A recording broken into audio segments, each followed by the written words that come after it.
Hello, everyone, and welcome to another episode of the Mechanical Anime Reviews podcast. I'm Scott from the blog Mechanical Anime Reviews.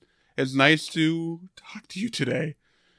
Today will be a very simple one. We had 3 mecha series that kind of ended last season. One season finale for now until October, but, it works.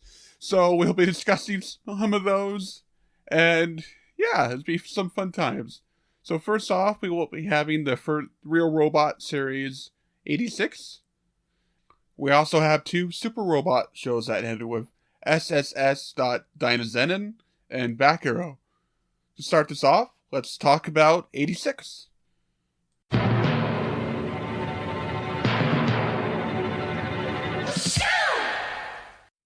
86 First Cour, made out of 11 episodes, just finished about 3 weeks ago when I'm recording this.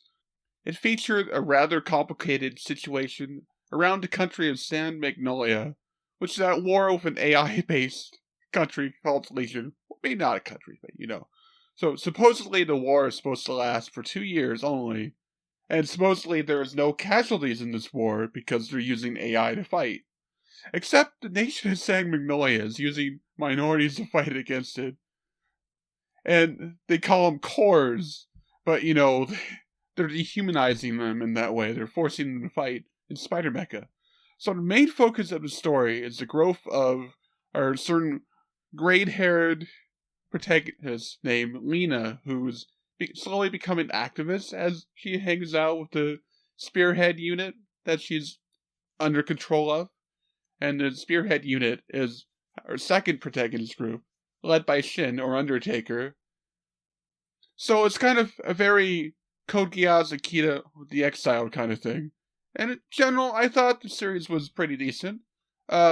Score only handled 1 volume of the story, so there's a lot of pushing out and expansion and a little bit of filler to the story's detriment a little bit, but yeah, there's a little bit of waiting, but there's a lot of good things too. I think the situation at hand is pretty interesting and very modern in how we see a lot of internet culture.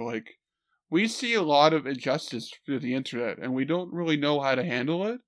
So that's very much hyper-focused kind of story, in that way. It's very relatable because that is how the internet works now. Even if it's, just like I said, it's very hyper-focused, very focused on individuals who don't care. And generally we know people who do care about everything. And of course, that's not everything that's going on. There's the Legion who are taking AI brains from the 86 that they defeat, so they can last a lot longer than 2 years. So the fate of the world exists on knowing this, but the people at San Magnolia don't care enough to pay attention to the people that they're using to fight to actually figure this out. So they're kind of doomed in the end, and Lena has to deal with understanding that kind of thing while also becoming a better human being, being more understanding. And Shin in general is just a tragic story about him and his brother. So yeah, his brother was taken as an AI, and somehow they were attached to the Lena and her backstory. I think the anime is very strong when it focuses on those two, but when it focuses on the other 86 members in Shin's Spearhead unit, it's just okay, you're here, I guess. Even though we know who Raiden is and some of the others, but they really do feel like cannon fodder. Even if you see them be happy and party with each other, it's just okay, you're not important enough to the story, so you can guess what's going on. Combine that with some of the... Well, they are the filler, pretty much, as far as we know, unless you count the Imperial City they visited. But anyway, I guess I'd spoiled a lot of things. But anyway, the series is good.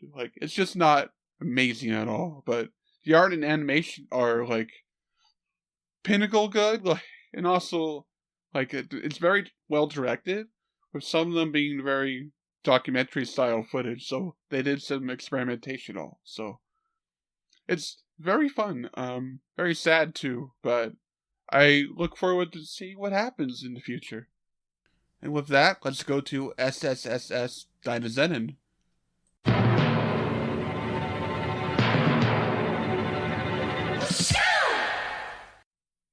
SSSS.Dynazenon is, of course, the sequel to SSSS Gridman. Though you wouldn't know that at first, and honestly, Gridman doesn't matter as much as people think it would. But there is a very huge difference. SSS Gridman was a focus on Akane, the villain of the series, in a very tokusatsu kind of way. And the rest of the protagonists were kind of pretty vague in my mind, but in general, it's a pretty decent show. But Dynazenon is different because it's more of an ensemble piece. It features a cast of broken people that fight against a group called the Kaiju Eugenicists, if you can believe that, who are also broken in their own right and way as well. Not to mention that they came from 5,000 years in the past.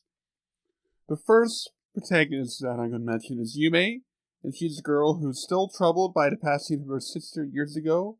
She also used that broken nature as she also frequently asks people for dates, but then leaves them hanging.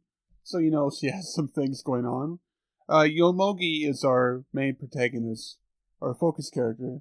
He just has some teenage drama centered on his mom going out with another adult male figure. The usual teenage thing. Honestly, the show doesn't treat it seriously either. There's Koyomi next, who is our 30-something-year-old NEET who feels like he's running away from something. And he lives with his cousin Chise, who's middle school dropout or running away from middle school. And finally, the group leader is Galma, who's a 5,000-year-old mummy man, who is later, but he's the most immature of all of them. And yet, he's so energetic and fun, and they all join to fight alongside him in Dynazenon anyway. And the show is just really good. I really love it. It is not just super robot action. It has a lot of character drama. It's a bit like a soap opera, and then you have robots fighting kaiju at the end of each episode. It's amazing. It's a lot less dramatic of a show than Gridman, but there's a lot of downtime with character exploration and what they're all going on in their minds and everything. And I really like that. And it's such a low tone or low stress show that the villains are also interesting people. And they also hang out with different areas across the city as well. So they just have fun. And some heroes even go out drinking with the villains as well, which is also incredible. So everything is also established early on. There are no surprises. Characters are actually explored. And it also looks and moves great, just like Gridman. Maybe a little more improved than Gridman. Whoa. So Dynazenon also has most hype super robot transformations and combinations. And there's a lot of them throughout the series, and it makes me happy, and my heart just full of joy from all watching it. So yeah, I highly recommend it if you enjoy Gridman, because this one's a bit better, I think. And with that, let's go to Back Arrow.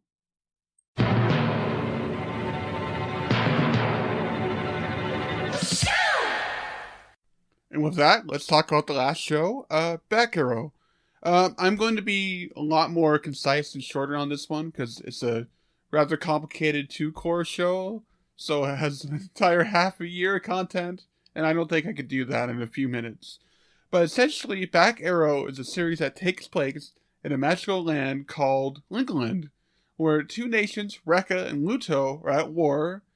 Supposedly, they currently had a Cold War going on until the series started, and they try to capture these things that fly in containers beyond the wall that they're surrounded in by God, because they think it's something that will advance them or any kind of gift.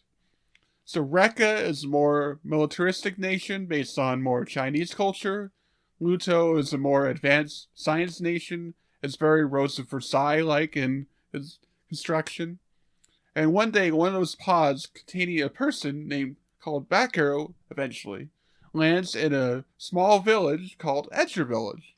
So his appearance upsets the balance. The two nations eventually go at war, with Edger Village being stuck in between. And also the Mecha are kind of like armbands that they put on their arms, and they turned into mecha. They're called Brayhites, and they're based on, well, your conviction. So if you have a conviction of not dying, then you're very tough. So that kind of thing. So first series starts with a war arc between both nations, where Edger Village creates that disturbance at first, and eventually, like, Edger Village breaks off, goes a pretty standard but fun super robot show in a way, with some changes here and there. Like, Back Arrow's fun. There's some interesting characters like Shubi and the Princess of Luto. It's a lot of fun things. Also, a very unpredictable show in some ways. Like, you expect where it's going, but it will do something strange, a lot of interesting curves and plot-wise, ways that you don't really expect, but that makes it a lot more fun. And with a cast from all over the world joining together in the end to defeat the force of God to maintain their survival, like, as you usually do with super robot shows, then it's just fun. It's loud, chaotic, bombastic, and I loved every episode of the show. It's just so good. I don't think the show looks as amazing as it could, but the CG animation is really good, and character designs are lacking some finesse, but they somehow work with all the colors and what they're from and everything. It's a very well thought out, put together show that doesn't seem smart at first, but you can tell the creators put a lot of thought into their chaos. So I highly recommend it. Possibly my favorite show that came out this year so far, but we still have 2 cours or 2 seasons to decide that. But whatever. Watch Back Arrow. It's underrated. And that concludes today's episode. So thank you for listening. I'm Scott from MechanicalAnimeReviews.com, or you can find me on Twitter at MechAnimeReview, because I'm like that. Thank you for listening, and I will talk to you guys next time about something.